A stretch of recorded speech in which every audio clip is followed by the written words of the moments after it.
दोस्तों, यूं तो इस भारत भूमि पर अनेक संतों का आविर्भाव समय समय पर होता रहा है, लेकिन बहुत कम ऐसे हुए हैं जिन्होंने पारिवारिक या वैवाहिक जीवन में रहते हुए साधना के उच्च शिखरों को प्राप्त किया है।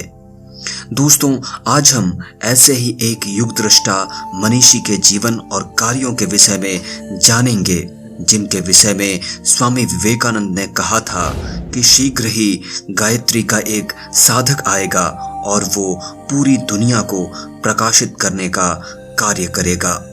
जी हाँ दोस्तों, हम बात कर रहे हैं अखिल भारतीय गायत्री परिवार के संस्थापक और मृत होते प्राचीन वैदिक परंपराओं और संस्कृति को घर घर पहुंचाकर पुनरुज्जीवित करने वाले आधुनिक संत पंडित श्री राम शर्मा आचार्य की।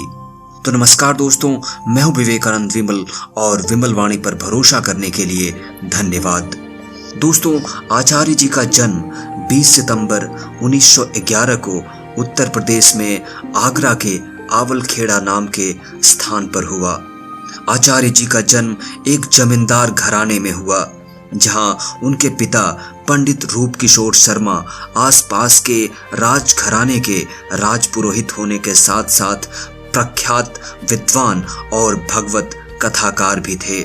लेकिन आचार्य जी का हृदय और अंतःकरण आम जनमानस की वेदना देखकर हमेशा व्यथित रहता था। उच्च कुल में पैदा होने के बावजूद उनके मन में जाति पाति का कोई भेदभाव नहीं था। उनके इस बात का अंदाजा इसी बात से लगाया जा सकता है कि एक बार उनके घर के पास एक वृद्ध अछूत महिला को कुष्ठ रोग हो गया। लोग उसके आसपास फटकने से भी डरते थे, लेकिन आचार्य जी अपने घर वालों के विरोध के बावजूद उस महिला की सेवा उसके घर जाकर किया करते थे। साधना के प्रति उनका झुकाव बचपन से ही दिखाई देने लगा था। यज्ञोपवीत संस्कार के बाद उन्हें गायत्री मंत्र में दीक्षित किया गया, जिसका वे अनवरत अभ्यास करने लगे। उनके मन में हिमालय के प्रति भी गहरा आकर्षण था, अतः बाल्यावस्था में ही हिमालय जाने के लिए गृह त्याग कर दिया। लेकिन इससे पहले कि वे हिमालय पहुंच पाते, घर वालों को उनके इस विचार का भान हो गया और उन्होंने उन्हें रोक लिया।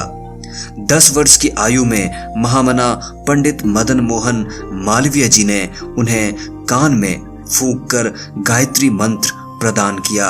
वो एक सूत्र भी दिया कि गायत्री ब्राह्मण की कामधेनु है, ब्राह्मण वो जो त्यागी तपमय जीवन जीता हो।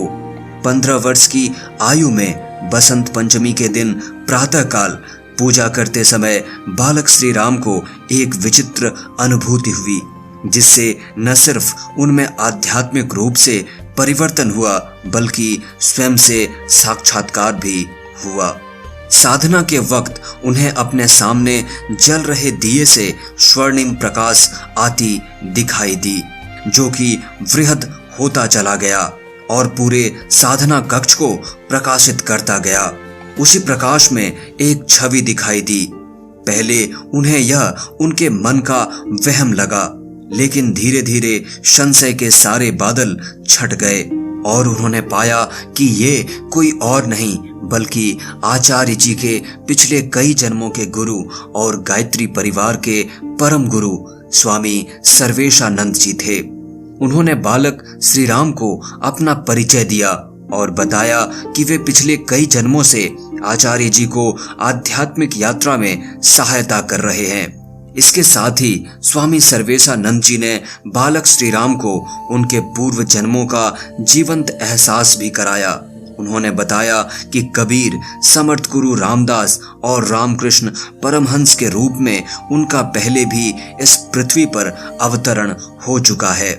साथ ही इस जन्म में भी उन्हें विशेष भूमिका निभानी है। उनके गुरुदेव ने उन्हें इस बसंत पर्व पर 3 मुख्य निर्देश दिए। पहला, 24 वर्ष तक 24 लक्ष के गायत्री महापुरुष चरण संपन्न करना। इस अवधि में मात्र गाय के दूध व छाछ पर रहना। दूसरा, अखंड ज्योति प्रज्वलित कर एक पत्रिका प्रकाशित करना। एक विशाल संगठन बनाना, तीसरा स्वतंत्रता संग्राम में भाग लेना। इतना कहकर उनके गुरु वापस अंतर्धान हो गए। लेकिन दोस्तों, इस घटना के बाद पंडित श्री राम शर्मा आचार्य का जीवन पूर्णतः परिवर्तित हो गया। आचार्य जी कहते थे कि उनके 3 देवता, 3 संरक्षक या अभिभावक हैं। पहली माँ गायत्री, जिसका आलोक उन्होंने घर घर में जलाया और जिसकी उन्होंने कामधेनु के तरीके से दुग्ध पान किया और अनवरत कार्य करते रहे और अमृतत्व की ओर बढ़ते रहे। दूसरा हिमालय पिता, जहां वो कई बार गए और एक वर्ष तक हिमालय की गोद में एकांत में बैठकर ज्ञानार्जन किया। तीसरा गुरु सत्ता, गुरु के बिना तो अध्यात्म मार्ग में ज्ञान की बात नहीं हो सकती। दोस्तों, इसलिए भारतीय संस्कृति में भी गुरु का स्थान सबसे ऊंचा माना गया है। दोस्तों, हिमालय की गुरु सत्ता से उन्हें यह भी आदेश प्राप्त हुआ कि उन्हें बहुत सारी पुस्तकें लिखनी होंगी ताकि समाज को आध्यात्मिक रूप से जागृत किया जा सके। दोस्तों, भविष्य में ऐसा ही हुआ। आचार्य जी ने करीब 3000 से अधिक पुस्तकें लिखी। साथ ही 4 वेद, 8 उपनिषद, 18 पुराण, योग वशिष्ठ आदि का हिंदी में अनुवादन भी किया और अखिल भारतीय गायत्री परिवार की स्थापना करके लोगों को जोड़ना भी शुरू कर दिया। इसी दौरान उन्होंने गायत्री के 24 पुनश्चरण भी पूर्ण किए। लेकिन दूसरी तरफ एक हृदय विदारक घटना भी घटी, जिसकी भविष्यवाणी उनके गुरु स्वामी सर्वेशानंद जी ने पहले ही कर दी थी। उनकी पहली पत्नी का देहांत हो गया, जिसके बाद उन्होंने दूसरा विवाह माता भगवती देवी के साथ किया, जिन्होंने जीवन पर्यंत उनके साथ रहते हुए गायत्री परिवार के विस्तार में महत्वपूर्ण योगदान दिया। दोस्तों, इसके बाद आचार्य जी ने वो सारे कार्य किए जिससे गायत्री की अलख घर घर में जलने लगी। इतने कम समय में जो कुछ उन्होंने किया वह शायद किसी चमत्कार से कम नहीं था। दोस्तों, जीवन तो जीवन, लेकिन मृत्यु के बाद भी कई लोगों को आचार्य जी का जीवंत अनुभव प्राप्त हुआ। वैसे तो पंडित जी चमत्कार दिखाने की बात नहीं किया करते थे, लेकिन गायत्री के साधकों ने अपने जीवन में चमत्कार के अनुभव किए।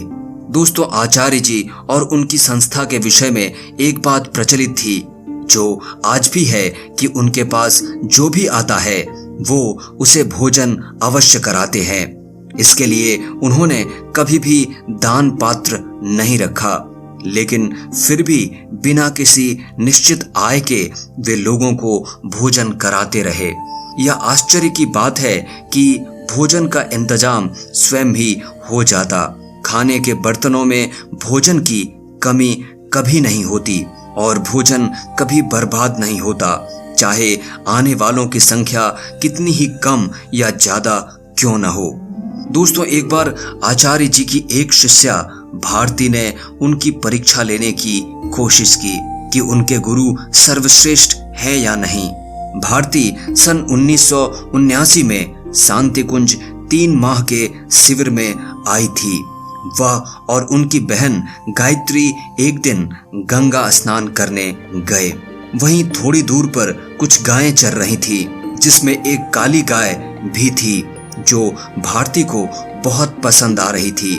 तभी भारती के मन में ख्याल आया कि इसी से गुरुदेव की परीक्षा क्यों न ली जाए कि गुरुजी मेरे साथ हैं या नहीं। उन्होंने गाय को प्रणाम किया और मन में सोचा कि अगर गुरुदेव सर्वश्रेष्ठ हैं तो यह काली गाय उनके पास आ जाए। भारती उस विचार के लिए मन ही मन गुरुदेव से माफी भी मांग रही थी। तभी उन्होंने देखा कि वह काली गाय घास चरना छोड़कर उनकी तरफ आने लगी। गाय के पहुंचने पर गायत्री ने उसे प्रणाम किया और उन्हें विश्वास हो गया कि उनके गुरुदेव किसी अवतार से कम नहीं हैं। इस घटना के पश्चात वह शांति कुंज लौट आई और फिर एक दिन उनका मिलना आचार्य जी से हुआ। आचार्य जी ने उनसे पूछा बता मैं तेरी परीक्षा में खरा उतर पाया या नहीं। तुम्हारी गाय तो तुम्हारे पास आ गई। आचार्य जी के मुंह से यह बात सुनकर भारती निश्शब्द हो गई और आचार्य जी से क्षमा मांगा कि उन्होंने अपने गुरु पर शक किया। दोस्तों, जब आचार्य जी मथुरा पहुंचे तो वह वहां एक छोटे से किराए के घर में रहते थे और वहीं से अखंड ज्योति पत्रिका का कार्य भी किया करते थे। इस घर को भुतहा कहकर लोग वहां आने से डरते थे। आचार्य जी जब वहां पहुंचे तो उन्हें भी कुछ परा मनोवैज्ञानिक अनुभूति हुई। कई बार वो शक्तियां पंडित जी को कार्य करने में परेशान भी किया करती थी। अतः आचार्य जी एक दिन ऊपर के कमरे में गए और उन आत्माओं से संपर्क स्थापित करके उन्हें शांति से वहां निवास करने का आदेश दिया और उनके लिए साधना भी की। उसके बाद उस घर में फिर कभी ऐसी घटना नहीं घटी।